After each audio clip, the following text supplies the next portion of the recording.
I am here. This is X35 Earthwalker, the one true Earthwalker, the legendary eternal soldier himself. Welcome back to another awesome episode. I don't say episode because I'm going to, of course, make this into like a gameplay video so it'll be easy to reach more people on YouTube, but it's also going to go up as a podcast episode as well. So it's going to be in a gaming video like format, but it's going to have the style of me on my podcast. So I'm just going to be talking. As you guys know, my style, I don't do scripts or anything nonsense like that. I just straight talking with y'all. Today we're going to be talking about Dragon Age the Veilguard. And just a quick little review for the short amount of time that I've had on the game. Quick backstory. Basically, Dragon Age, they announced they're doing a 5-hour, I guess they called it preview, so you can like just do whatever you want in the game, but it's for 5 hours. And you just test it, give it a good old road show of it and stuff like that. And I think it's available with EA Plus, I think it was called. And because I'm on Xbox Game Pass Ultimate, the best thing in all of gaming, I have access to that. Found it. First I looked at it and I couldn't find it before. Later I did look and I found it. I was like, oh, okay. And I wanted to give it a try because I'm always that person. I told people, think for yourself. Don't be a sheep. Don't be like the idiots on the internet who just go with the crowd and bandwagons and stuff like that. I've always fought for myself, and gamers need to get back to thinking for themselves. Let me see, because I tried 2 other games that the internet blasted and hated and said was absolute trash. I tried them. I had a lot of fun. So once again, the internet is just wrong. All right? Hey, they call me the smartest person in the world for a reason. So I decided to try Dragon Age the Veilguard and like to see how I feel about it, how does the controls feel, because seeing gameplay of it and stuff like that, even watching like a playthrough, like gameplay videos, gives you all the information you need still, but then feeling how you can play it, timing of the parries yourself, but that's different. And disclaimer, again, so therefore, I still haven't used my full 5 hours yet, so I got less than 5 hours gaming of Dragon Age the Veilguard. And a bit of backstory, I've never played the previous Dragon Age games. Not interested in them. Never cared for them. Still don't. But, hey, this Veilguard interested me. So, I went all in. And I can say right now, right off the gate, right off the jump, because that's how I do things. I don't waste time. I can say, with Dragon Age the Veilguard, I'm having a lot of fun. I'm having a lot of fun. I don't care what anybody says. I'm having a lot of fun with it so far. And overall, I can say that the game is excellent. I don't care. I don't care what you've listened, what you heard. It's excellent. I've been having fun. I've been enjoying so much about it. And I can clearly see a ton of work has gone into this game. A ton of work. I mean, I can see why the official early reviewers, giving this games 9s and 10s and stuff. I can see from what I've played so far, I can see how it can get that. Now, obviously, I haven't played 5 hours yet. I haven't beaten a game or anything. So I can't give my final verdict as I've done with other games and reviews and stuff like that. So I have to, work with what I got. Like, right now, I like because the games have to be 2 things. It's got to be, A, is it good? And then, like, B, well, I said 2 things, I said A and B. 1, is it good? 2, is it entertaining? Because that's what games are supposed to be. Entertainment. And so far, it's yes and yes. I mean, I like the story. I like what's going on here. I like, what's happening with Solas, the Veil, Varric, with friends, talk them down, chuckles, and this happening, making the decisions, what's going on, that's leaking this, demons are out. Then you've got, what are they called? The Dark Sprite?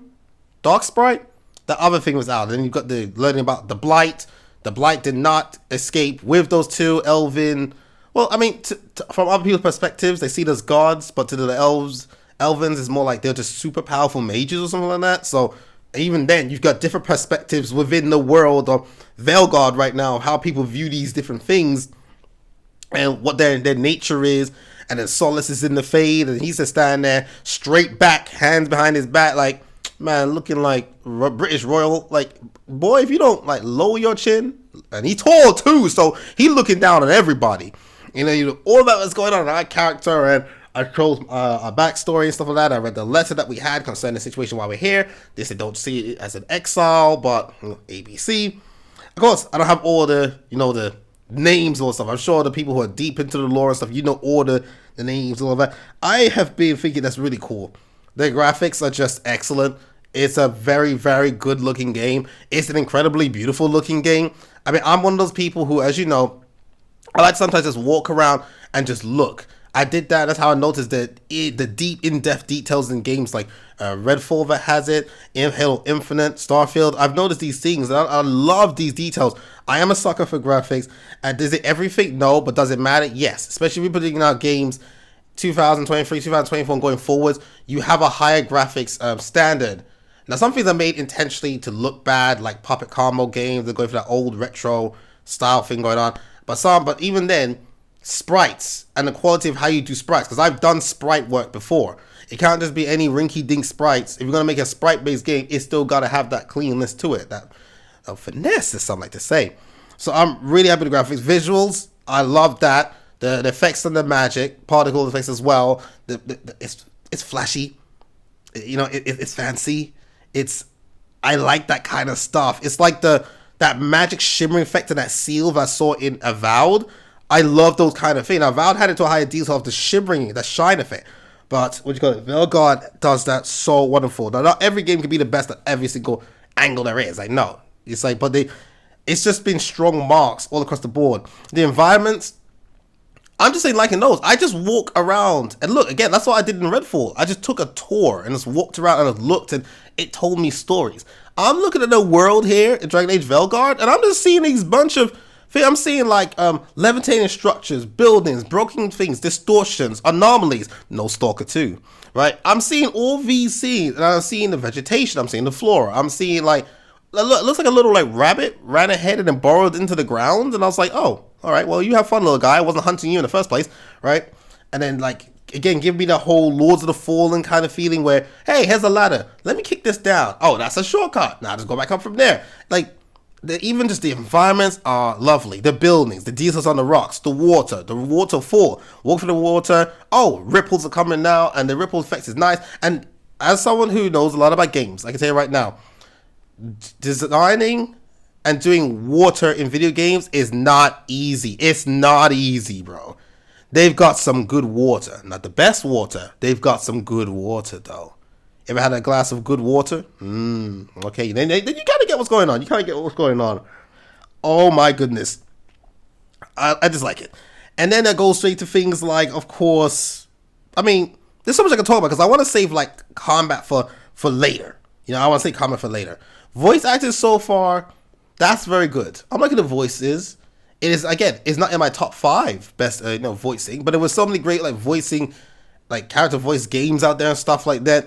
That's tough. I still think it was excellent. I like the voices, distinct, difference. I can tell, close your eyes, it's good. Again, work has gone into that. Lip syncing, in my opinion, is not the best. I still have to watch more cutscenes, pay more attention to it.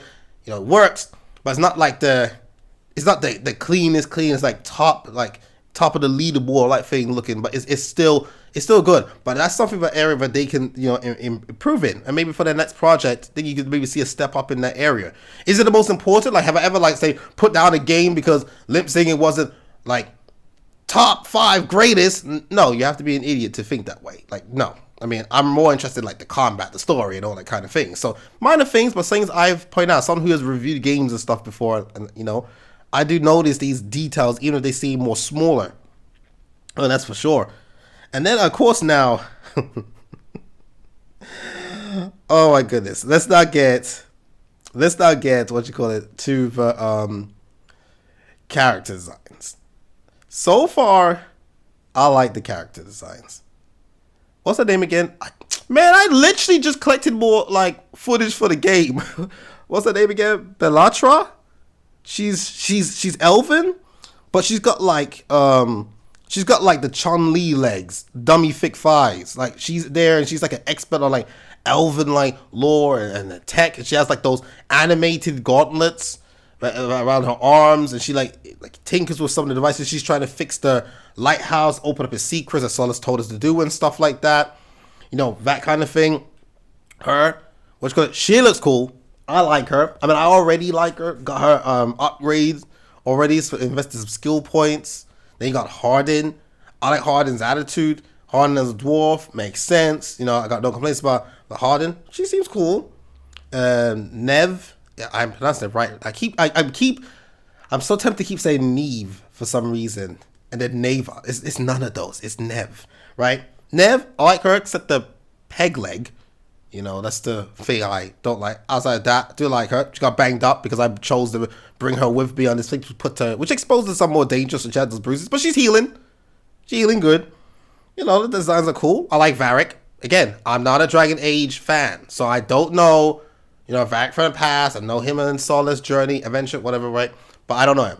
I like Varric. You know, I introduced him to a Razor. I will. Solace, so far, I think Solace might be one of my more favorite designs right now. He's standing there looking down at you, man. He really think he better than you. I mean, with his magical power, he pretty much is. But sucker, who trapped now? Yeah. We could teabag him later. But yeah, I'm liking those. And then the whole design thing is, of course, a choice, right? If you want to do the whole joke running gag people used to do in like Dark Souls games, or they used to make their characters look like freaking freaks and abominations, that's your choice. If you want to make your character have green hair in their head, pink facial hair, and a blue beard, that's on you. That's your choice. You're not forced to do that. I chose to make my character a beautiful lady. Yeah, I got 5 hours. I was like, you know what? Let me just quickly work. I don't want to spend long on character design. Let me just create something, pump something out, get a move on. And I like the options. The amount of options that you have and the detail in the character designs is deep. It is deep. It is way deeper than the average like games character customization. It is. A lot of thought has gone into that. You can really make a character look a sort of way. But here comes my negative with it though. The developers played too much like cowards. You go like, for example, I couldn't get my character the body shape I wanted her to have. Like in terms of getting the shape, I have a better shot at doing that with Diablo 4's character customization, even though it's nowhere near as in depth as Veilguard's. It's like, so BioWare, make that make sense. You flopped on that one. I couldn't get the shape right that I wanted, and like the muscular structure, you know, for my character, add a bit more muscle, add a bit more meat to it. It was like a struggle. It's like, why couldn't I get Bellatrix's character's files for my character? Why couldn't I get that? Right? And of course, and this also, I found it very annoying. BioWare, do you know what glutes are? You got a glutes thing. I'm like, oh, okay. So basically, I can only make it from SpongeBob flat cheeks to what? Default Walmart booty. Like, excuse me? No, if you're going to put a scaler, allow me to enlarge things. All right? I don't know, again, I don't know what nonsense is going on. Because I know everybody's got these agendas and stuff going on. If your idea is, this is what a woman's supposed to look like, well, that's bull crap. Focus on making a good game. Because women with big butts exist. And it's same for the chest, the breast. It's like the maximum I can get it to be is like an A cup. And like the smallest it can be is like double A. Or I don't know, freaking triple A at this point. Like, what the frick is that? Let me make things bigger if I want to. That is just, it is a turnoff. That's a negative. And people are trolling you. I see videos of people trolling them for that. It is pathetic. You got this detailed, amazing character customization, and then you act like cowards, and you put like a cap, a seal on there. Well, I play the spell called Limiter Removal, all right? Remove these seals, remove these caps, and let players customize how they want to. If somebody wants to make their character have G cups, let them have G cups. That's their playthrough. It's their character. It is what it is. And those who want to be smaller, let them be smaller. So that's one thing that I will throw out at them about that. That was stupid of them. You know, don't play like cowards. Don't make it force. Like, if you're going to give it detailed, let everything be detailed. As I would say. But still, other than that, the character customization, it is excellent. It is top tier. It's just 3 little areas where it's just one is like a mishap, look over it. 2 was intentional, clearly. You put a cap on the breast and the booty for a reason, and that's stupid. Don't do that. You know, learn from this and make some adjustments, and it's for your next project. Best of all now, The combat. Okay, I'm loving the combat. Yes, exploration is great. I love looking everywhere you find chests. It is rewarding and stuff like that. So they've done a good job with that. But exploration, even though you're great, I give you top marks for that. Move aside. Combat. Combat, I am loving it. It's I'm loving it. I'm playing right now was like the spell class. And I wanted to go for that because it was the flashiest, but it was cool from the looks of it. I like the whole. Plus, I'm not really as much maging out and that kind of thing, so I wanted to go for that. And zero regrets. I have the staff. I can do blast. I can fire from really long range. Like, dear gosh, talk about pelting enemies before they get near. It's like jackals and skirmishers, but you give them like the beam rifle in Halo. Like, we're gonna be peppering y'all before you get. We're more like the carbine. We don't hit that heavy, but it's a good shot. The third one gives that extra damage. Woo, it's harder. Like it, right? And then I have the ability to hit them with that, your Y, that secondary, which is, it charges up, is that pushback, is that get off me, but it comes out like a wave, traveling, like almost like a flying slash, no one piece, but it goes along the ground. I like that. And then I can switch to like the sword and orb, and that allows me to do closer range strikes, and then use the blade to detonate. So if I hit them like 3 times, I plant like an arcane bomb or whatever it is, then I hit them with my knife with a slash, well, it looks more like a sword, honestly. And I slash them. It also explodes, so that gives extra, benefits right there. And it allows you to have, like, multiple, like, combat style. You're not just stuck into one thing where it gets stale and it gets old. You can go far. You can fight close. And if you're using the staff, you have a bubble shield-like thing to protect you. It's omnidirectional. It surrounds you like a bubble, like a sphere.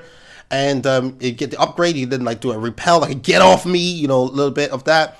But then if you go with the sword and, the orb, you have the ability to do like a block, but if you time it right, it becomes literally like a parry. And if you like look at some combat in the video that you will see, like as I'm speaking, there are moments where I did get hit a few times, and one time I got hit multiple times in a row because I've been like, I wanted to play risky. I wanted to practice with the parrying. I wanted to get up in their face sometime, wait for the attack, like, come on, hit me, let me get the timing right. And I like to learn this stuff. I did that with Flintlock the Siege of Dawn. I wanted to practice the parrying. Those people are wrong. The parrying in Flintlock the Siege of Dawn is not clunky. They're just, maybe they got a crappy device. Maybe that's the problem with PC. I had no issues on Xbox, and I was parrying. I became a master of that. I want to be a master of it in Dragon Age as well. And I've been parrying, and if you time it right, when a projectile comes at you, you actually reflect the projectile back and send it back to the enemies. So that's why sometimes also when I want to get into the heat of it, I go to the sword, and I'll sometimes see the attack coming, try to do it. But if your back is facing the enemy, it's either the block and parry does not work. The game is working with that kind of realistic element. Because I timed it right, but it still just smacks me in the back of the head. And it's like, oh, okay. So I gotta quickly change my target to look at the enemy and then press it. So it's not like if you're just holding block, you are blocking officially. Not from what I'm seeing from there. Maybe I do something wrong. And that's the case, I gotta learn. Because I kind of have to rush a bit because I got a 5-hour limit. And I kind of want to get as much as I can out of it while also sampling and savoring what's going on. But the combat is great. And then I got these other advanced spells. I got this big like fire blast, like 4 points come together and strike. I got this ability to freeze, get them all to, chill out. Ha ha ha. And that really holds them into place. Then you can get the buff. I'll get to the buff things afterwards. You can freeze them. And then I got this lightning ability because I was like, oh, that helps with crowd controls. If a bunch of those little, I don't know what they call it again, dark spawn. If they come at me, I can use a chain one. It's the lightning goes between them, the electric slide, feel the vibe, goes through and hits them all, set them up. And then I learned about the whole priming and detonating kind of thing going on. And that, like, for example, with what happened with Harding and the dagger, she used her ability and that primes, and then I used Nev's ability to detonate. And that's another thing I like. This whole, you get command over your allies' special abilities, so you can, like, on the Xbox right bumper, it freezes times, and I can, like, plan. I can just, like, okay, Harding, you're going to buff me with that ability, I do more damage, but Nev, you're going to hit them with your frost bolts, and me, I'm going to hit them with my fireballs, and everything happens at the same time. That reminds me of Final Fantasy 15, whereas Noctis Lucius Cowl, don't name your son that. It's like, I can get like Gladiolus to use his ability, I use Ignis to use his ability, I use Prompto to use the ability, and it comes in as a team effort, and they're applying effects and smashing enemies. I like that. That makes sure your companions feel more alive. It gives you more old school Gears of War control over your companions, because if you understand, you know what I mean. Gears of War, you can issue commands to your team. If you're the team leader, you couldn't do it in 2, 3, and 4 for some reason. I don't know why they took that out. Development choice. I'm not on that team. I didn't decide it, but I did like the commands that you can give in Gears of War. And that was just so cool. I liked that. I just liked that. And that's how I can set it up. Harding's ability to set the prime, Ned's ability did the detonation, and that was so cool. And then as you're battling, some abilities have certain effects as well. It's kind of like status effects, but then there's keywords. For example, there is, what's it called? There is a sundered or sunder or something like that. And when that sunder happens, it's like, I think it is, a sundered, they take more damage from all sources. I believe that's what that keyword means. And then another keyword was overwhelmed, but if they're overwhelmed, they take more stagger damage.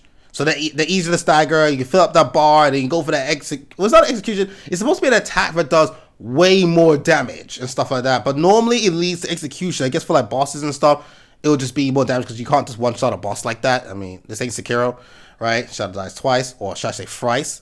You know what? Maybe I said too much. Too many details. But yes, and it's just like, there's a lot of mechanics going into the combat. Just the combat alone is deep, and there's a lot of mechanics to it. There's attacks, there's elements, there's fire, there's ice, there's electricity, there's necrosis. Like, there is things going on here, so that means there must be strength for weaknesses, there must be damage multipliers, and the fact that you can prime this, detonate that, hit them with status effects, they're sundered, now they're taking more damage, set them up for this. That is big. It's like attack them, a primal arcane bomb, detonate with that, freeze them, now they're frozen, this now takes place, and that can lead to combos, that can lead to setups. That I like deep in-depth combat that allows you to get strategic. And I play tons of strategy games and real-time strategy games where your intelligence wins. Remember, I've been called it many times greatest gamer that ever lived, best gamer in the world, Universe's ultimate strategist. That's the title I'm most proud of. Smartest person in the world. I love these kind of things. I just love that. I just love to think and strategize. Your army's building a bunch of anti-airs? Okay, what about ballistics? I have these counters, and if you've seen my Supreme Commander 2 videos, you see my Halo Wars, the Halo Wars 2 video, then you see my other technical videos like Might and Magic, Clash of Heroes, and then strategy games and card games like Yu-Gi-Oh! And of course Tetris Effect Connected. I'm about tactics and strategy. I even play chess and drafts. I love tactics and strategic things. So when it's in depth like that, it allows me to think and strategize, and sometimes it's just a numbers game, and I like that. And so when I add up all of this, there's just so much going on. And then of course I love reading. I read daily, I read every day, and I also read every day. The most important thing and the best thing anyone can read in their life, the Bible. I read that as well. I'm a reader. I love reading. When there's lots of things to read, like in the world of Redfall, there's tons of things to read in Starfield. I want to open these things up, read, learn, take it in, and piece things together. There is a lot of reading in this game. And it's all optional. You can choose to say, frick all that, give it a middle finger, don't even care, right? Not me. Some gamers are, I know some people get offended by this, but they're more shallow. Right? They just be like, I just want the action. I've seen YouTubers even do that. Dashi has done that. Dr. Disrespect has done that, where they're just like, okay, skip it for the dialogue. Can I just get right to the action? Can I just want to do this? Those are more, I'll say, shallow gamers. Yeah, they just don't care for any of that stuff. They don't care for the craft that goes into the lore and writing this up and putting things together. Let me just bash stuff. Is that a shotgun? Let me take that. What do I shoot? That? All right, let me go. And then just straight for action. You got games like Warhammer 40,000, that Space Marine 2 that will really do that for you. If you want action, look at Warhammer 40,000 Dark Tide. You're gonna love it, right? And it's just like, yeah, but me, I like to read it. So when I looked at the game and I saw a glossary, I was like, oh, thank you. And I saw the keywords for the comment and stuff. I took a moment to sit for a bit and learn, but then I realized I got 5 hours. I can't sit here and read all of this. So I was like, let me just get the basics. What's the most important ones? Okay, yeah, move on. I had to move because I'm on a 5-hour limit. I have to absorb other things. I gotta keep it moving and get some gameplay for y'all to be able to see this as well. And then I saw the other part, which is, I think it's called the codex. It's normally a codex in games.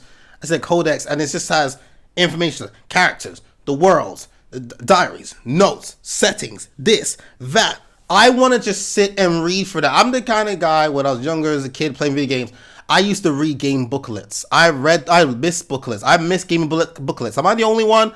Everything's going digital. It's just the way that the market is. Every year, the amount of digital purchase stuff is going up and physical is going down. So obviously gamers, the companies, it saves them money, as what more gamers seem to be wanting, what they're showing that they want statistically. right? People came physical, but digital's being bought more. So it is what it is. And I've read booklets and stuff like that. I like reading. I like to learn and see the character profile. You read this about the Master Chief, ABC. You read this about the grunt. I remember reading the Halo gaming booklet. I remember reading about the grunts for the first time. And because when I said fight the grunts in the game, I was like, look at these stupid aliens, man. It's running around like cowards and they kill the elites. Like, I remember younger me was like, I'll just slap these things. Then I read in the booklet, I found out the grunts were 5 foot 5 inches tall. And I was like, so I went to my mom. Mom, how tall are you? Mom was like, roughly 5'5". And you know when it just hits you, like young you. It just hit me like a brick, like. And I'm just imagining a grunt standing next to the exact same height, looking down at me. And I was there thinking, I'll slap these silly little grunts around. Man, that grunt will pimp slap me. I think, why are they so short in the game then? And that's when I read the part of Master Chief. He's 7 foot tall. And I was like, oh, for fricks. I love reading these things about games, bro. I'm sorry. So a lot of y'all can relate to that. You know, when you found out the true height about the grunts, you found jackals were 5'8", elites were 8'6". That's freaking ridiculous. NBA, step aside. And you found hunters, when they stand up straight, 12 feet tall? Excuse me? 12 foot tall, man, is through the ceiling. You know, that kind of reading. So I saw all that stuff in Dragon Age Veilguard. I just love reading that stuff. I truly enjoyed it. And I was just learning, but then again, I remembered, sucker, you got 5 hours. Put the book down and get some action going. So, I had to literally say, screw the books for a bit, but I will come back. So all of that has been like thrown in there, and then you get to like the upgrade tree or the skill tree. You can like spend your points and stuff like that. I like that, and it's like, for example, if like one of them I remember was like, if the enemy is like frozen, I believe, then you do more damage temporarily. I think 15% more damage or something like that. And so it's like you can see like the combat, the potential. Because remember, I got the freezing spell, and Nev also has like, I think, frost bolts or whatever it's called or something like that. And so like you can apply the ice. When it's frozen, wail on him. So I can get the buff from hardening to do more damage. Then I can get the freeze him as I get 15% damage. Then the buff I get from hardening. So while it's frozen, defenseless, hit, set up another arcane bomb, blast, detonate the bomb, prime the things, do that. All your abilities will just do more damage, and that allows you for big bursts, big combos. And then you got your ultimate ability, which seems to be this big like supernova flamethrower like thing, and it's just like, woo! Like I took out 2 ogres and 1 blast. Was it an ogre? I think it was ogre. If it's not an ogre, you can correct me. I love to learn. The Bible says a fool hates correction and rebuke. The wise person loves correction. Read your Bible, kids and adults and old people. Read it. And it just went, it's just, yeah, I'm just sucked into the battle right now. I want to fight more things. I hope there's an arena mode where I can just fight and perfect my timing and parries and dodges. Because I could play the simple, as a mage, just evade, dodge, move away. Because the dodge is generous. You double tap it twice. You do a bigger evade. You know, same with other things like Lords of the Fallen, stuff like that. And then you just get out the way. But that's like, it's safe, it's easy, it's more boring. You know, I want to be able to play more risky. I want to play more skillfully. And I want to be able to switch and flow between the styles. I've seen some YouTubers just dodge and dodge and dodge. Again, well, I'm best gamer in the world. I'm better than them. I can literally do these stuff and you know, it hurts. It's like learning a skateboard trick. You're going to keep trying. You're going to suck. You're going to fall down. You're going to hurt yourself. But once you master it, woo, you're better than the average skateboarder. It's what it comes down to, right? So I wanted to do that instead. Make it more challenging. And Tree has new abilities, has these nodes. And that's where you can lock the get off me when you put up your spherical defense and knock them back. There is a lot. And I can say right now, it's deep. So when you combine everything I've said, the game is good. The story is great. You know, the story is great. The voice acting is great. The visuals and the graphics are top tier. The environments are beautiful and top tier. Animations are very good as well. Not the best of the best, but it's good as well. The combat is amazing. The story, I like it. All these things I've just said, they equal an excellent game. So there's no way on earth. I don't care. I don't care what team you're part of, what silly team you're part of on the internet. And I'll say it right out. I'm not a coward like these YouTubers and stuff like that, these bums. I say things as it is, because I let the truth eternally be in your mouth. I'm not scared of anybody. I say it as it is. You can be part of whatever silly team you want to be on the internet. Everything that the game's got so far, especially what I've just mentioned, that equals a great to excellent game. There's no way you can listen to everything I just said and said, that sounds like a bad game. That sounds like a garbage game. Doesn't work. Doesn't work. I want to get into like some stuff concerning Dragon Age, the Veilguard, and stuff like that. I'm going to address some things as well, of course. But sorry, no, it doesn't work. I've experienced it firsthand. I've seen stuff, experienced it firsthand, fought boss-like enemies and stuff like that. And I can say right now, it's excellent. And I'm having lots of fun. And it has won me over, for sure. When I get the chance, because, you know, Christmas and all that stuff, gifts and everything, things are expensive, I'm going to literally buy the game. I might live stream it. I'll do whatever the heck I want to do. I can see right now, I can see why the early reviewers gave it 10s and 9s. And some saying it's the best Dragon Age game yet, it's their best work and all that stuff. I can see it. I still don't want to go back and play the other Dragon Age games. And I got the Game Pass. Dragon Age Inquisition and Dragon Age, I think it's 2 or whatever it's called. They're all there. I can download them and play them for free at any time. And I don't want to, and I don't care to. But Veilguard, yes, I'm interested. Yes, please. And it is better from what I'm seeing. I'm gonna keep it a buck. So for everything I've said so far, you have to conclude it's a great to an excellent game. Nothing about the game as a game is bad. But let's get into the one main thing that people are using, besides the obvious, which we will talk about. The one main thing people are using to say, you know, this game is not keeping up, is failing, or is bad. And there's something Code Carnage like to bring up a lot as well. And I think based on his character, for what I've seen, he's very neutral. He doesn't ever like to confront anybody. He plays a very safe, kind of like cowardly style of interacting with people. Well, that's your opinion, and I respect that. You know, that's right for you. But well, I think like he's too afraid to say no. You're wrong.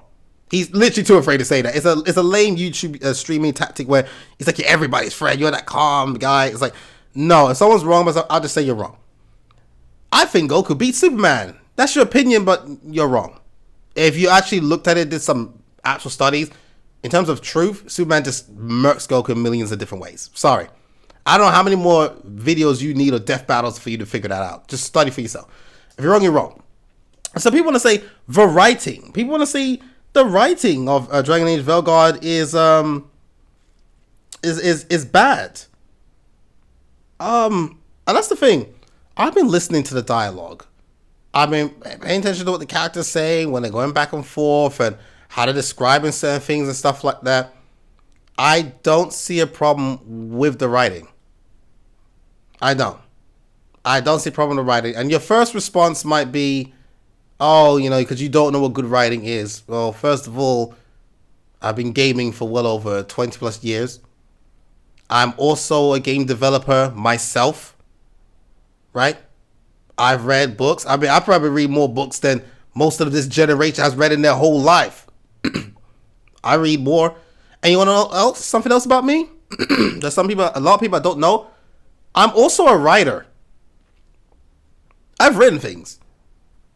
By definition, therefore, I am an author.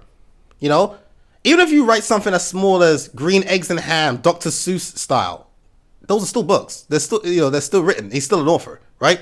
Doesn't have to be freaking J.K. Rowling Harry Potter books. But I've done stories before, and I do creative writing. I've done scripts before. Yes, I've done scripts.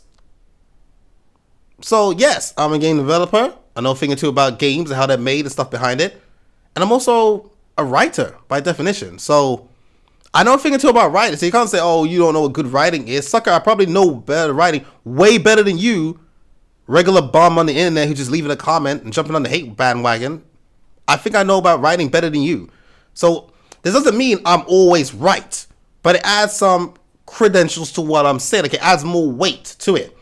It's like hearing about theology from someone who has a doctorate in theology. It doesn't mean everything they say is 100% correct, but it adds more weight to what they're saying, and it's more likely that they know what they're talking about. I've paid attention to the writing, and I play games that have very simple writing, and simple does not mean bad, and writing that's quite deep and in depth, you know. And I'm listening to it, and I like the writing. And I'm gonna get a bit more into like why I think it's the way that it is, and why some people interpret that as being bad. But two more things came to mind, and that's the thing about when you don't have a script and stuff. You might forget certain things. I wanted to go over it. You guys know I'm a map guy. I do like the map in Dragon Age: The Veilguard. It's not in my top 5 maps. I'll just say it's a good map. I'm not gonna give it the grade of great, but the details and stuff are great, and stuff is there. And I just like it. I think it's a good map. It gets the job done. I do like it. And then the mini map that's there, for when you're moving around and exploring. I do like foes. I do like how the characters behave, and you see that their personalities show in their behavior. For example, we had that team meeting, and everyone sat down to talk. How our character sat, how Nev sits was different from how Harding was sitting. Harding was more like laying down, relaxed, chill. Nev was more like sitting up, like, just put a cup of tea in her hand. That kind of thing going on. Or journalist, like, shorthand writing style with like a little notepad and stuff like that. I did like the differences in their behaviors. Yes, I do like that. And a whole different response dialogues and how it gives you the the symbol. This is going to connect to what I'm going to talk about the writing as well. You'll see how it all links up together. I liked that you also get to see what kind of like theme or tone you was bringing. Are you pushing back and confrontational? Are you more like showing emotions? Like, what do we do? Is it more like you're going for the more positive, calm? Yeah, you know what? I agree with you. Or thank you for your help.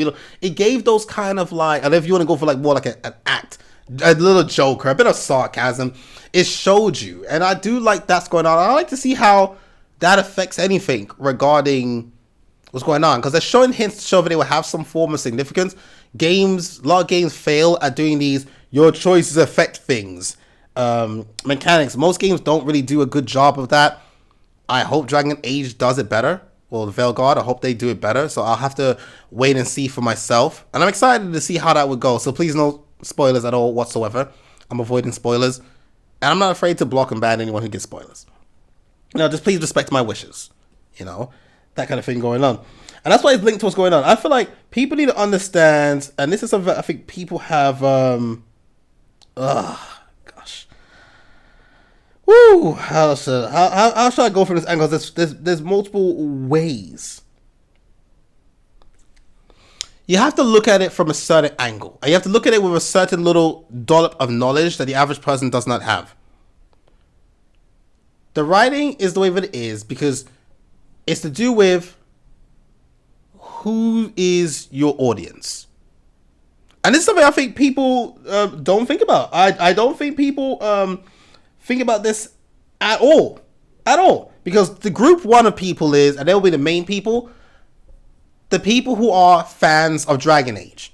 If you're a fan of Dragon Age, you most likely was interested in Veilguard because it's the next big thing. And so you're going to be in there almost regardless of what's going on. Right? That's the main people, but they're not the only people that's going to be playing the game. The same group of people, maybe the people who played only one Dragon Age game, or maybe they heard about Dragon Age, like watched some stuff, but that's it, not really in it like that. And they got group 3 who don't know anything about Dragon Age, never played Dragon Age, never cared about Dragon Age, and I'm in group 3. So, for me, there's a lot of things I do need to catch up on, and I have no intention of playing the previous games. So, no, don't say, we'll play these previous games then. Sorry, dude. I'm on Xbox. Xbox has been releasing so many big games and bangers. My backlog is already full. You think I'm going to sit down and then play Dragon Age 1 and 2 and Inquisition and what other stuff just so I can understand some stuff in Veilguard? Sucker, I ain't got the time for that. You know that. We live in a busy world these days. People ain't even getting enough sleep anymore. They don't even get... Some people are getting less than 6 hours sleep. That's unhealthy. You're telling me go play the previous... Man, you go play the previous games. So what they're doing is, sometimes they're just keeping things simple and explaining things like, hey, this is a Necromundo tower. It's where necromancers gather to do their practicing and training, and also they can enhance their spells. Some things just need to be like spelt out for you. And then the other factor is accessibility. And as game developers think about this, they think about who's going to be playing their game. Who do they want to be able to play this game? And if you come from group 3, you know nothing about Dragon Age, how will you fare? So they also want to make it universal. It's not like free version of the game is being sold. Version 1 assumes you know everything about Dragon Age, so they're using Dragon Age terms and this and that, and the writing's different, and you get different lines in the game. And then the new one for newbies, Dragon Age for dummies. Like, no, there's no such thing. You're just gonna get one version of the game. So you gotta make it a way that everyone can get it. And that's why one of the reasons I did like Square Enix, they made a very good example of this. When they made Final Fantasy 15 and you boot up the game, they said, I'm paraphrasing, a Final Fantasy for fans, both old and new. The developers knew that Final Fantasy 15 could be the first Final Fantasy game that they're jumping into. You know, and maybe they play the other one. Maybe they play Final Fantasy 1, 2, 3, 4, and 5, and the ones that weren't in the US and the UK, but only in Japan, and therefore 7 was actually 3, and 3 was actually 5, all that. Look it up for yourself, right? Like, you don't know who is playing. And the other factor is accessibility. People might need a bit more assistance.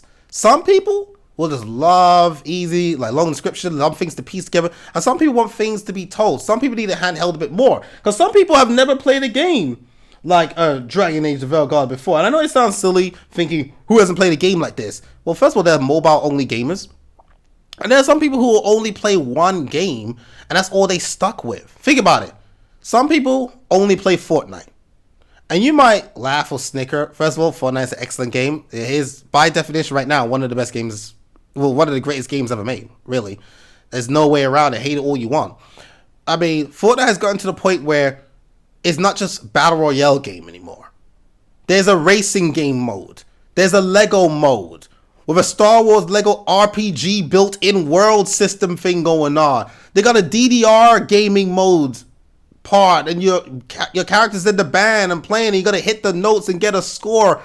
Fortnite is so much bigger with so many modes and stuff going on.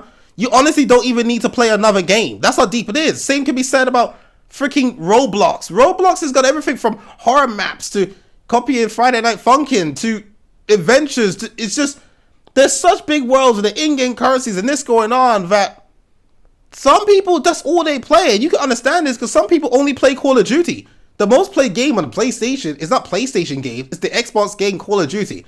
It's just Call of Duty. Some people, all they play is Call of Duty, Call of Duty, Call of Duty. So you understand it. They haven't played a game like Dragon Age of Veilguard. So maybe they need a handheld a bit more. So there's going to be a range of puzzle difficulties. So when people see a puzzle, like how Angry Joe was being an idiot, making fun of puzzles, like, I wonder where the other one is. Oh, there it is. Like, for some people, that's their level, dude. Are you that stupid, Angry Joe? You can't think about anyone besides yourself? For some people, that's their level. And if your response is, well, if it's too hard for them, they shouldn't play the game, Dragon Age Veilguard is not Elden Ring. It's not Flintlock, the Siege of Dawn, or Lords of the Fallen, where it's tough. It's not Sekiro. It has a difficulty settings. So for people who can just play the easier mode and stuff like that, it's accessibility. They wanted everyone to be able to play their game. So the language has dropped in some areas. Some things are more simplified. Not everything has to be, if every game had Shakespearean level writing or whatever you think is great, they're going to get boring because all of them speak the same way. Some people speak like Marvel characters, as they want to call it, and make fun of Marvel all you want. They've made a big thing. It's successful. Spider-Man's big. What have you done? What have you done? Nothing compared to Marvel? Yeah, but you want to make fun of Marvel. All right, well, do something half as good as Marvel, then make fun of them. But like, bottom line is, I've even met people in real life who speak like a Marvel character. I met the mumbler who never opens their mouth. It's just, yeah, I'm really sure, you know what I'm saying? It's like, open your freaking mouth, you bum. They don't open their mouth. I met people who always, their form of talking is making jokes, references, witty puns, one-liners, all that kind of stuff. They don't really talk. Like, for them to string together a paragraph, that would be literally almost as good as an actual miracle. They don't talk. I asked this one person, and I gave, oh man, yeah, give me this review about this. Let's say it was a hot dog. Hey, what do you think about this hot dog, man? Give me a review. What do you think about it? And he'd be like, I don't know. It's a hot dog. And he will literally end it like that. There's your dialogue, ladies and gentlemen, when talking to that person. And guess what? It's a real person. And that person is very talented in some cement work, building work. They're studying to also do plumbing at the same time. They're talented. They're skilled. They're so good. One of the pieces of work, their college, put it in display at the college, use it as an example. Other people who in the future who go to do that course can see that and be like, we want you to make things like this. That's a talented, smart person who's going somewhere, but that's how they talk. They're the worst at communication. So whenever I play games with a person in a team, whatever, I'm the voice in the team. I'm the brains. I'm the communication. I'm the one plotting. It's like, he be getting jumped by 3 people in a match, and it's like, and I'm like, oh, I'm dead. Say something. He didn't say a dang thing. Like, people like that exist. So saying, oh, they're talking like they're the lines like they're in a Marvel movie. Well, some people do talk like that for real life. Like, I've done science, I've done theology, I've done paleontology, all these kind of things. Like, I know a bunch of fancy words.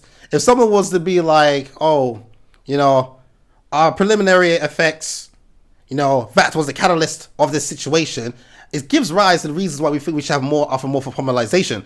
Some people will look at a sentence and just be like, what the frick did you just say? Now, if every character was talking like that, it's stupid. Yes, I know big fancy words. I'm not going to use them. That's why I like the word antediluvian that was used in Lords of the Fallen, right? I like that. Antediluvian became the word of the week for me, right? You probably think, what the frick is antediluvian? Well, if every character spoke like that to you, if every person in your life started speaking like that to you, what would you feel? You have a hat on your head and the front it says dumbass. That's on you. It's not nice, right? So it's just like, no, I just don't see a problem with the writing. I just think that's nonsense. I just think, again, Cole playing it safe, cowardly. He knows people hate this game, so he has to say something bad about the game to be like, this is what's bad about it. But overall, it's still a good game. It's like, no, I say, no, disagree with you completely. And I did writing myself. I know writing. I read. Sorry. I don't think there is like a... So from what I've seen, from my 5 hours, I don't see a problem with the writing. I found some moments funny. I like how each character, see how the style comes through. I don't see a problem with the writing so far. They've explained things to me. You know, people will be trading bread and stuff in the market. Where are all the people? She's showing her shock. You know, she's showing her shock. She remembers what it's like and what's happening here. And people talk like that. I mean, I don't see a problem with it. Like, we really got to the point where the game is excellent in all these ways. But because the writing is simple, it's a 6 out of 10. Like, what? Sorry. That's stupid. That doesn't make any sense to me whatsoever. And you need to understand. Stop thinking that your favorite game series is like so popular that everybody knows it. People can do this subconsciously, like by accident. They assume that, hey, I'm a Dragon Age fan. I really like Dragon Age. I know a lot about Dragon Age. You assume people just know Dragon Age. No, I don't know Dragon Age. Right?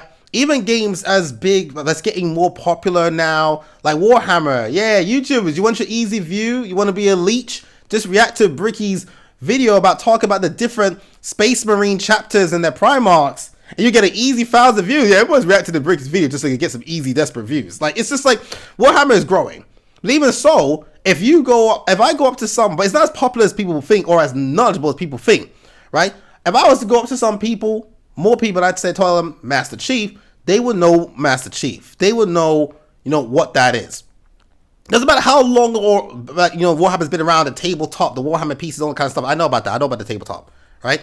I'm with the Death Guard, but my favorite is Thousand Suns, right? But if I was to say, to the same people who know Master Chief, I was to say to them, do you know Robert Guilliman?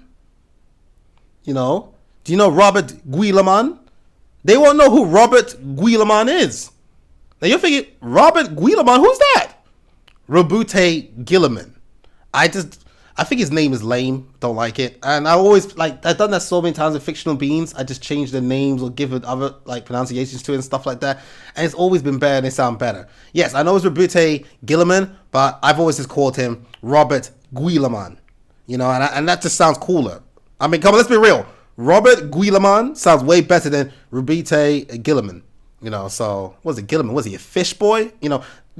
Nobody knows who Guilliman is. Unless you're in Warhammer. People know who Master Chief is. More people know who Kratos is. Everyone knows Ash Ketchum. People know Pikachu. Like, Warhammer's been around for a long time, but it's not popular. Like, people make this trap where they assume their game is that popular. And developers, again, are thinking about accessibility. That's why accessibility is an award for that, and there's accessibility options. And people are thinking about who is playing your game. Is it a first timer? Is it someone who knows nothing about the Dragon Age series, or is it people that know all about it? You know? All right, already this video is going on way longer, but there's so much to say. I mean, I have to like skip some things I want to go over because I also want to dedicate some part to the main thing that's happening with the game in of itself. Yes, you can't accommodate for everyone. You could try, and it's gonna be tough. You can't please everyone. But yeah, now let's get into the main issue that people bring up about this game. The main thing, because I'm not ignorant. I know what the main thing is going on about here. The quote unquote. My English is gone. Sucker, I thought you was a writer. I am. And, oh yeah, one more fun fact. I also have done public speaking. Sucker, this man's done everything. I told you, I am quite talented. There's something I wanted to bring up, but I'm not going to bring it up. That would be a flex. I'm not doing it. No, I don't believe in flex. I really have no respect for the people who go flexing. Was the quote unquote the woke stuff in Dragon Age the Veilguard. Let's get right into that now. Okay, let's get into this. So far in my 5 hours of playing, I haven't encountered any like woke stuff. The things that I've seen that would be part of this what's called a woke agenda, LGBTQ alphabet people thing going on, would literally just be all that's optional. You can choose to make your character's pronoun this or that. It's the same with Starfield. You choose your character's like pronoun, and then you move on. And then for my character, like especially Starfield, it's never mentioned and brought up again. Like no one cares, right? In this game, you can choose. I mean, if you're not forced to make your character a they them, right? And people know my stance on all this kind of stuff and all of this happening and things going on, and I don't care for any of that, right? People have had, because I do debates and stuff. You know, I'm apologetic, and I'm gonna do apologetics, and I do polemics as well. I do debates. And I have like conversations and debates with my friends, those who are homosexual, stuff like that. They know where I stand on the matter. I love them. They're my friends. And I'm still undefeated. None of them's been able to beat me. You claim you're born this way? Okay, bring me the biological evidence. Let's talk about this. And they lose every time. We shake hands and we still laugh. And then we'll talk about anime or whatever. It's what it is. But we can't do this in this world because this world is filled with hateful people. Snowflakes as well.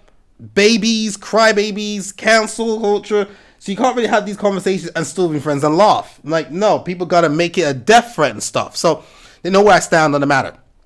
It's all optional in the game. Just like one option popped up when I got back to the lighthouse where it's talking about, what was it? Gender response or like gender characteristic, like optional there. It was like the bottom left one, like diagonal left, like, what's the direction? Southwest. Of course, I just completely ignore that. I don't care for it. It's ignorable things. So I'm just saying, right, I'm just looking at this so far. I'm only 5 hours in, and I know the biggest turd, the give a barf crap is coming up. I don't know when it's coming, but I know it's coming. Yes, that's one of the biggest bullcrap nonsense I've seen in all the game. That give a barf. It's like, you know what I mean, where that guy is like, he's commentating for a match. He's there, he leans back, he takes off the headphones, his headset. He's like, I don't want to hear this crap. That's how I felt with give a barf. Get that out of here, right? But even with all of this I've seen so far, it's like, let me get this straight. So there's the pronoun, the characteristics, like you give yourself like a scar, whatever it is, which again, all optional. The gender options, like response dialogue, again, that's optional. And then they're going to give a barf, which is mandatory, as a scene, by the looks of it. I see those things. Then I look at everything else about Dragon Age the Veilguard that I've seen and talked about. Graphics, animation, visuals, map, combat, in-depth, mechanics, the glossary, the codex, the lore, the environment, the combos, the intricacy, in-depth, the strategy, the animations, the water ripples, the water effects, the waterfalls, the character design, all of that says excellent game. But because there is these few things that most are literally optional, and one thing that is forced, that cutscene, you then want to look at it and say it's a bad game. No, you're just being stupid. Sorry, no. That's not. Don't ever review games. Doesn't make it a bad game. That's design choices you do not agree with, but it doesn't make it a bad game. I mean, this game has so many like auto saves and temporary saves. Like the game accommodates for if, like, say your game was gonna crash or something, which hasn't happened with me yet. Again, we don't get these things in Xbox, but like It gives you safety nets. So many safety nets for your saving. Like, the developers have thought about so much. And I can see so much work gone into it. And I'm a game developer myself. I've seen so much work gone into this. I've seen heart. I've seen them thinking of like safety nets, the saving system, all of this. And I'm thinking, it's so in depth. It's so deep. There's a lot going on here. This is an excellent game. I'm not going to let a few design choices that I do not agree with make me say, oh, it's a bad game. And that's like, I can't stand idiots and certain stupid people online, like Angry Joe and stuff. Angry Joe wants to give it a 3 out of 10. A 3 out of 10. Nothing about this game is a 3 out of 10. And to show you this guy's a fraud, let's do a quick comparison. I already exposed him in my podcast episodes. Go to my podcast, Spotify, X35 Earthwalker. Remember when he reviewed Spider-Bug 2? Spider-Bug 2. I call it Spider-Bug 2 because it was the buggiest game that launched that year. At launch. Spider-Bug 2. And these are the things that was in there. He even mentioned them in his review. This. The bugs. Spider-Man 2 was the buggiest game of the year on launch, right? Spider-Man 2 had lots of woke elements. They had a homosexual couple who was holding hands and Spider-Man was like cheering them on. So giving y'all a message about, yeah, that's great. That's good. Yeah. Good on you guys. Spider-Man was cheering them on. There's a massive pride flag on the side of buildings. I think there was a scene where there's some two girls was kissing, you know. And then there was what every anti-woke mobster fears. There's diversity in that game. You know, there was like black characters, Hispanic characters, white characters. You know, I know, right? Woke. There's diversity. Black people are in the game, right? We were woke. You know, they even butchered the language. I can't remember what language. I don't remember if it was it Spanish? What was it? There was a language in there, and there's videos of it, so you can see if it's out. I'm not making it up. Where they basically made the language like gender neutral. So they removed like masculine words and the feminine words. Like, you know how in Germany I think like the fork is masculine but the knife is feminine or something like that. They made it gender neutral. And the guy who was listening, it was his own native tongue, his own language. He just I think he turned off the subtitles or something like that. Like, he just couldn't play for it anymore because the message language. So they literally butchered an entire language by making it gender neutral. Spider-Man 2 also mixed up, I think it was the Cuban and Puerto Rican flag. They had the wrong flag in there. It had the cringiest boss fight ever because of the dialogue where Peter was going up against symbiote Mary Jane, and he kept on being like, you're so much stronger than me, you're better than me, you've kept us together, you kept me together, I'm so sorry for not paying attention to you, I'm so sorry. That was the most lame, cringiest vomit. Mary Jane herself, they made it unattractive, so apparently, so that's woke, right? That's woke, right? They made it ugly. You know, they gave it an NFL chin going on.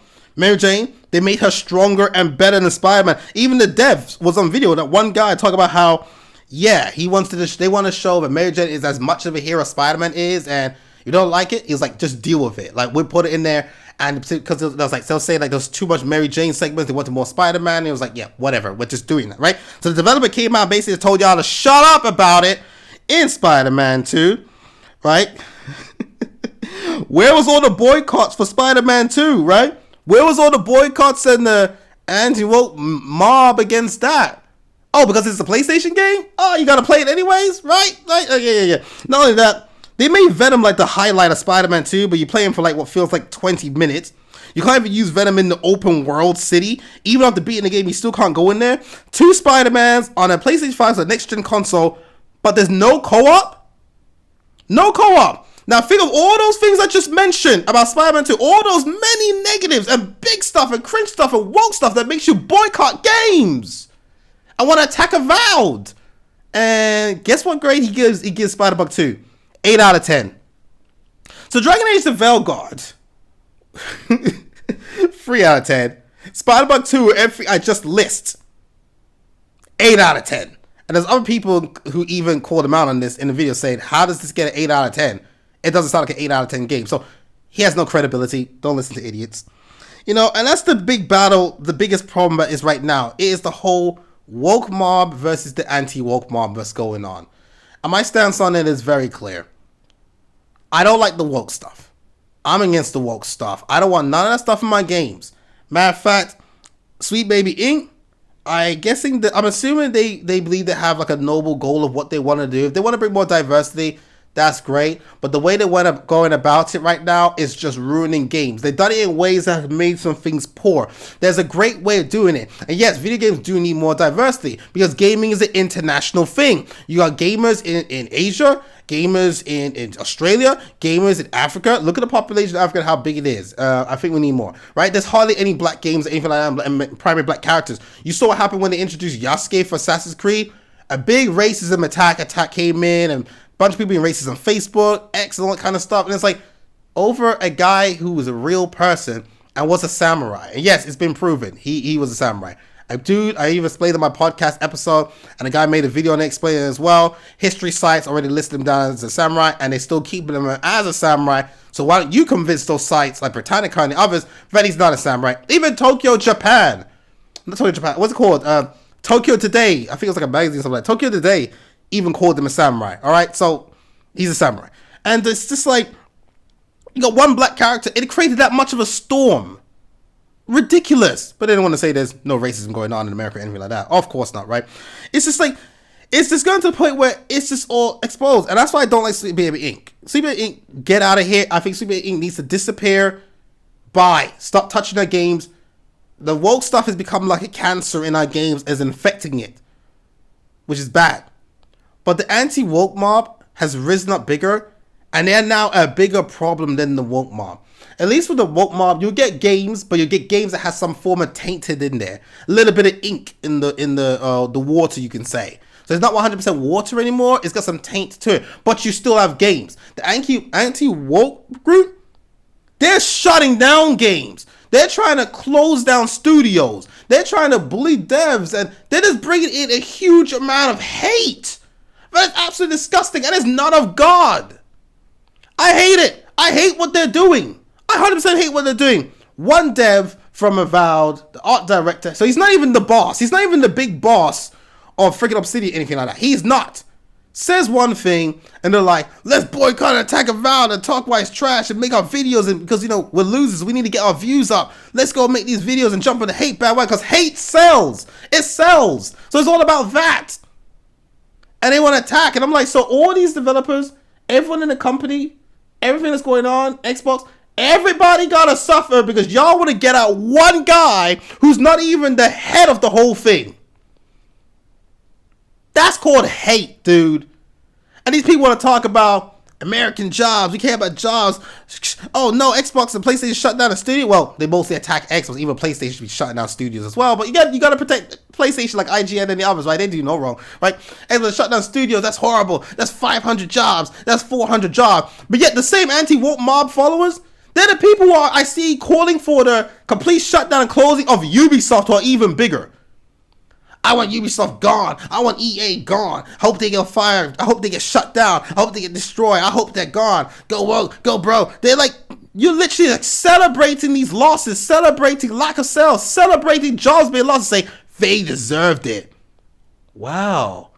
I hope if something happens in the cement, the building industry, and your company gets let's go something, and you get lost, and someone says you deserved it. You never built a good bridge anyway. You're like, my bills are real, dude. These are people still. I don't agree with half of what these suckers believe. I don't even agree with what you believe. But you're people. And Jesus loves you. But y'all coming in with all this hate. That's why right now the anti-woke mob is way worse than the woke mob. Way worse. Oh my gosh, it's disgusting. And then we get the rigged Jeff Keighley PlayStation Awards show, and you just see a trailer. You see one bald-headed chick, woke, hate it, Naughty Dog suck, Naughty Dog trash, and it's just like, woke, go bro, let's attack him. People are now spamming Concord 2.0 and all this kind of stuff, and I'm like, you haven't even seen no gameplay. You don't even know the bald-headed chick's name. And already they're saying, cancel him. And you're telling me that's not hate? You're telling me that's not a problem? You're telling me that's not some destructive evil? It's evil! How about it's just a good game? Not every female character needs to look like Eve from Project Eve. Yeah, call it Project Eve because it was originally coming to Xbox. You know PlayStation money had that, so it's called Stellar Blade. But yeah, like, no, you got variety. We need a lot. Yeah, attractive, cool characters. Bring them back for sure. I love it. I like Eve. I like 2B. I like Chun-Li. I like him. I don't like Bayonetta. I don't care for her. I like Lara Croft, but she's on the lower end for me. You know, that kind of stuff.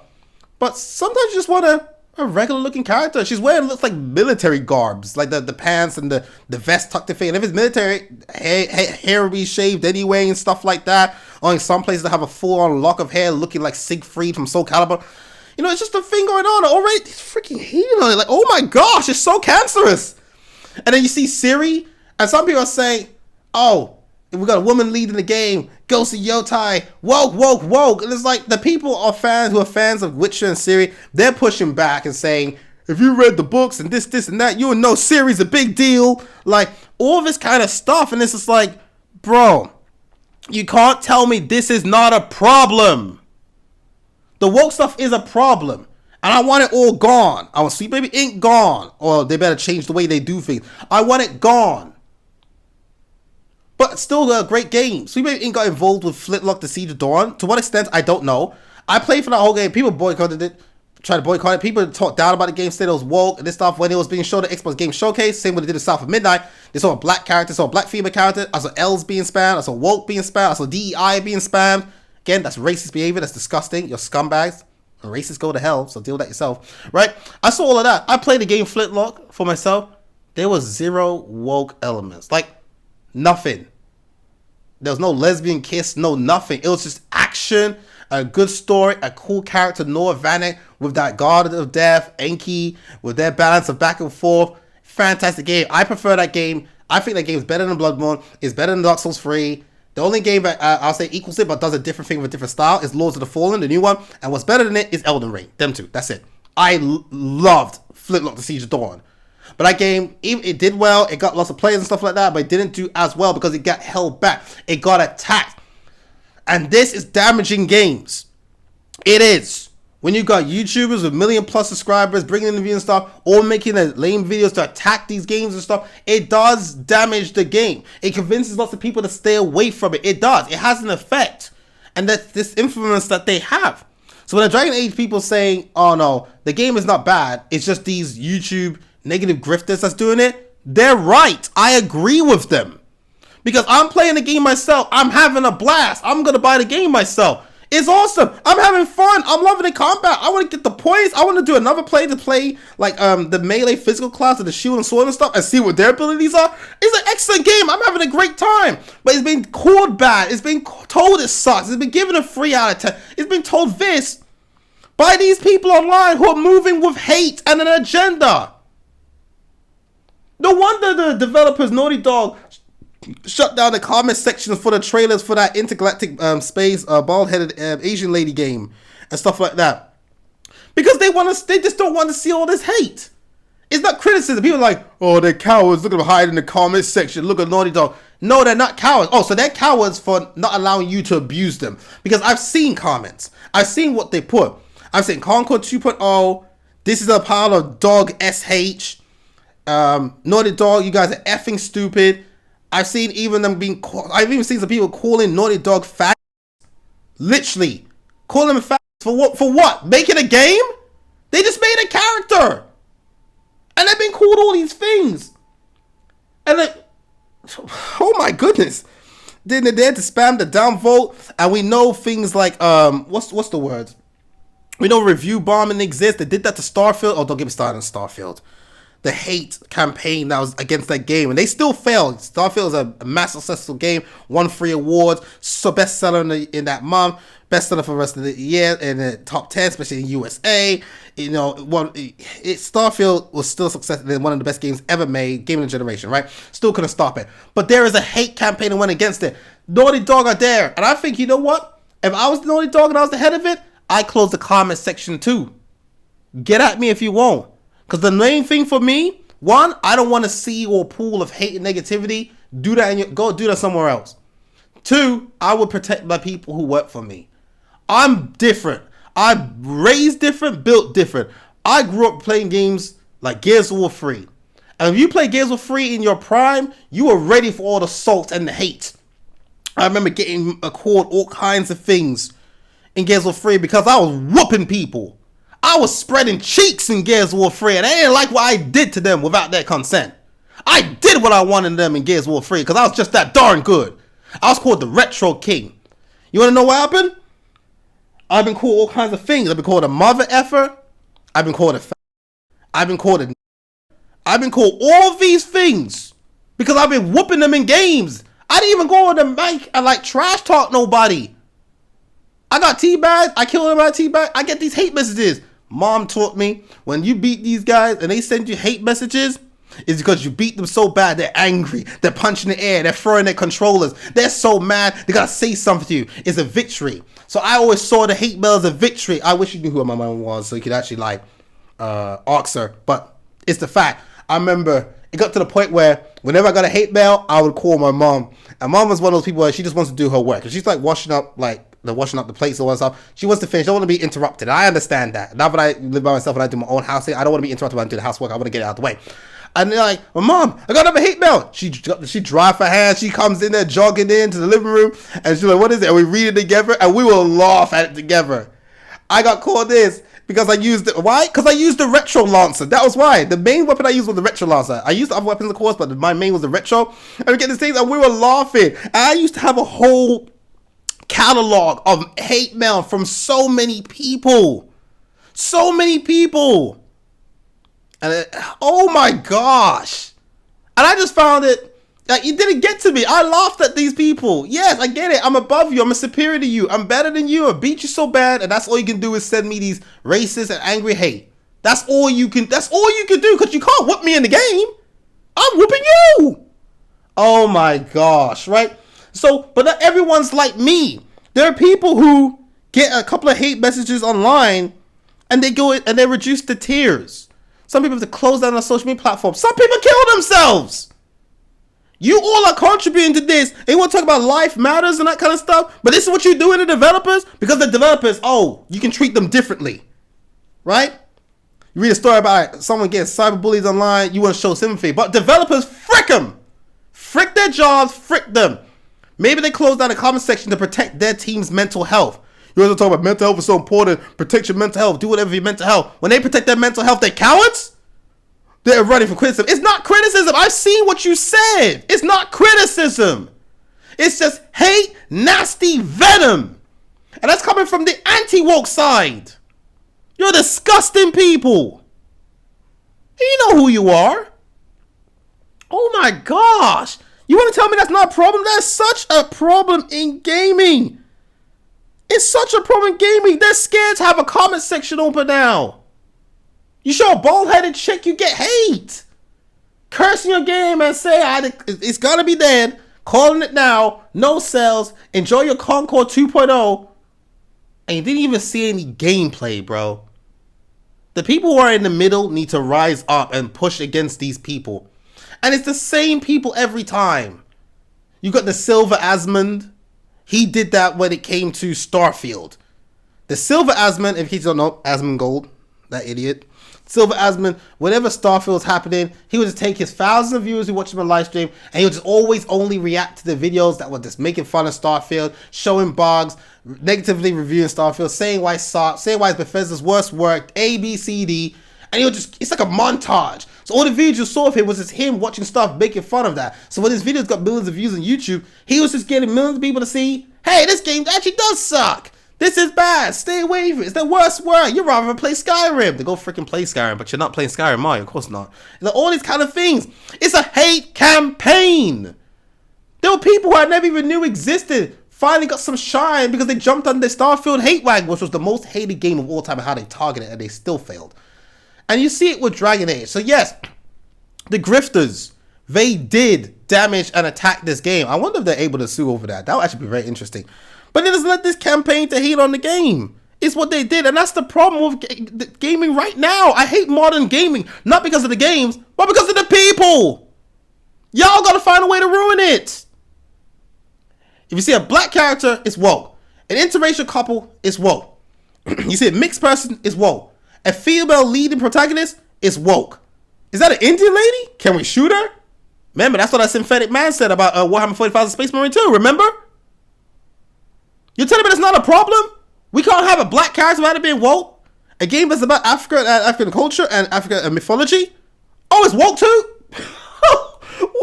What can we do? What can we do? And then I see some people that are talking about, where's the representation?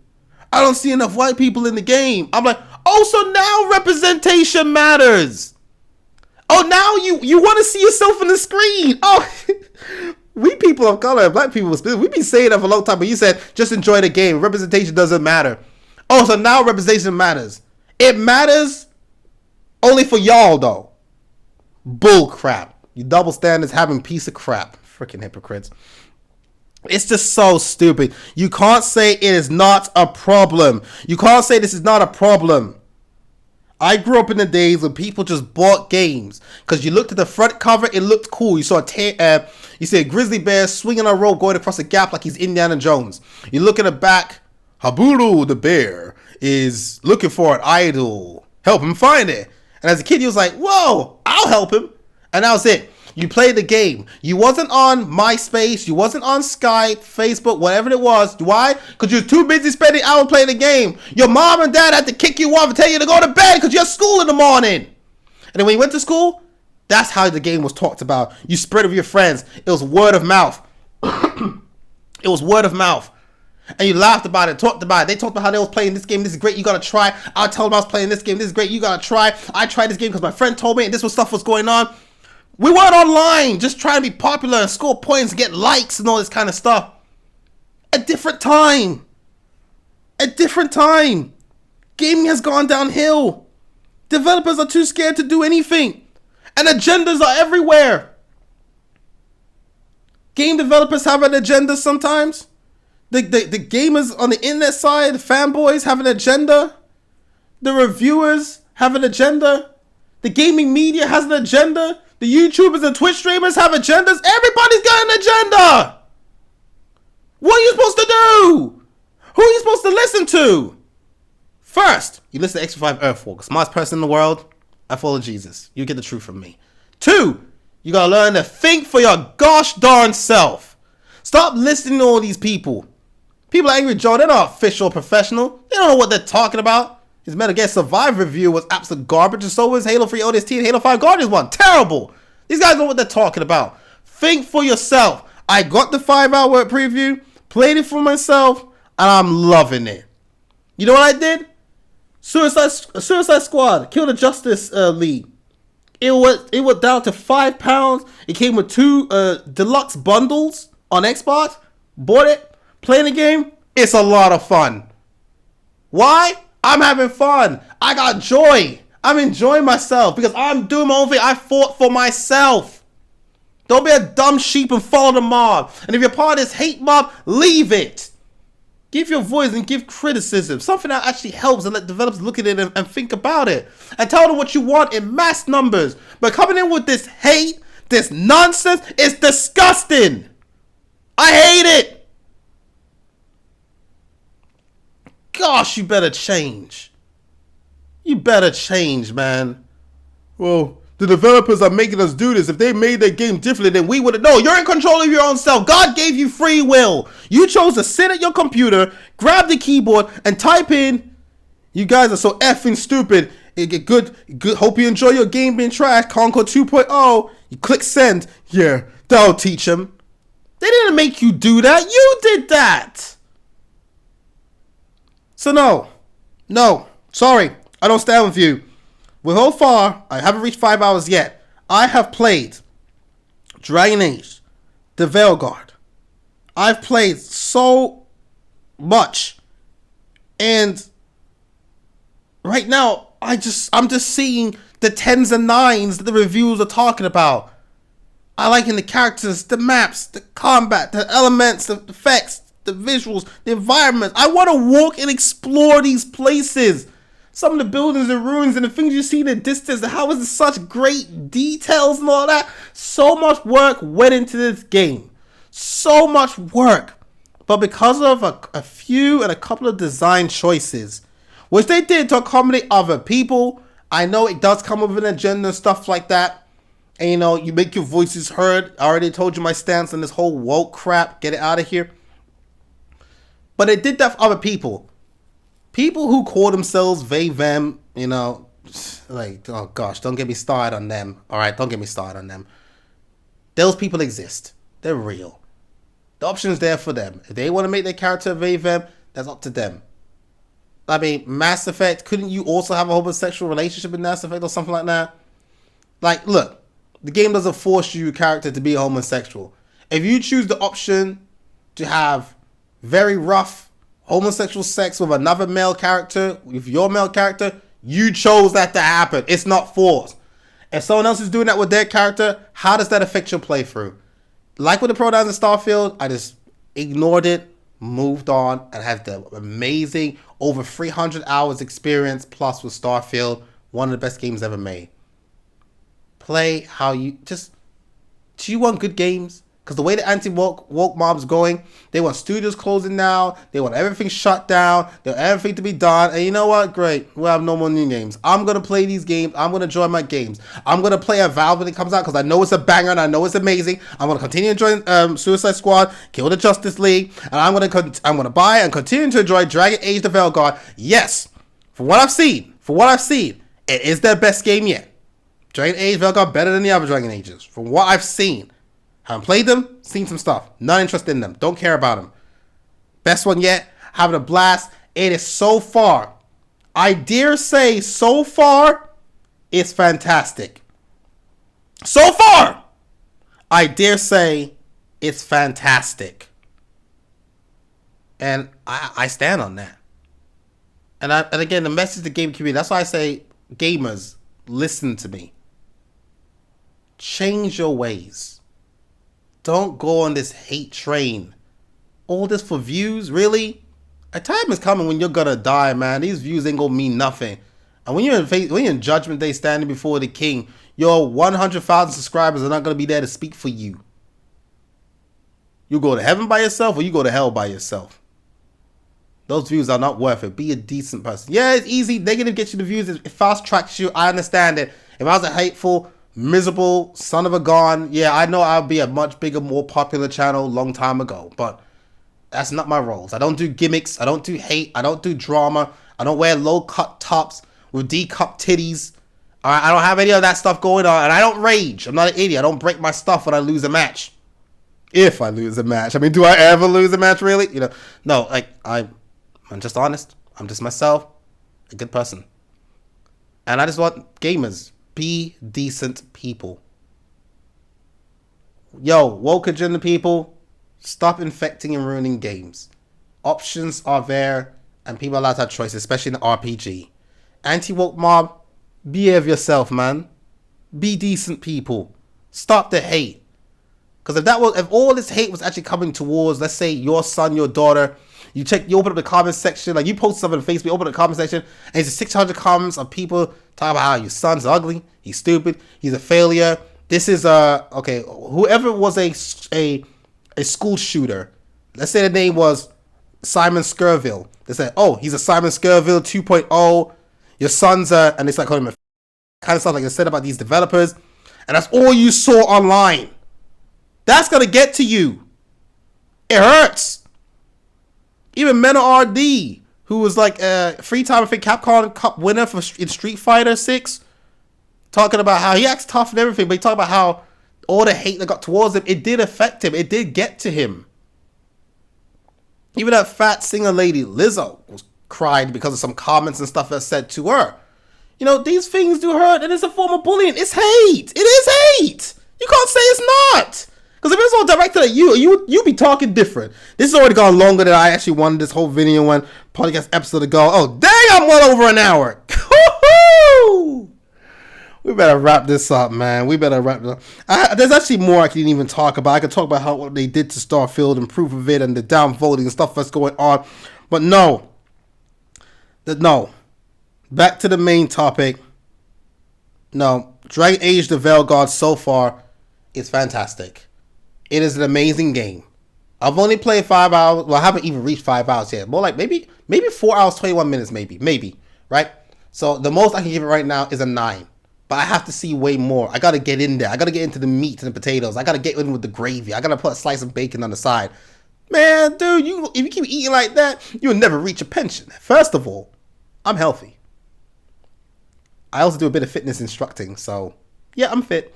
But like, no, it's just really, really great game. And I hate that someone who's a developer and knows how hard it is and how long it takes to make a game.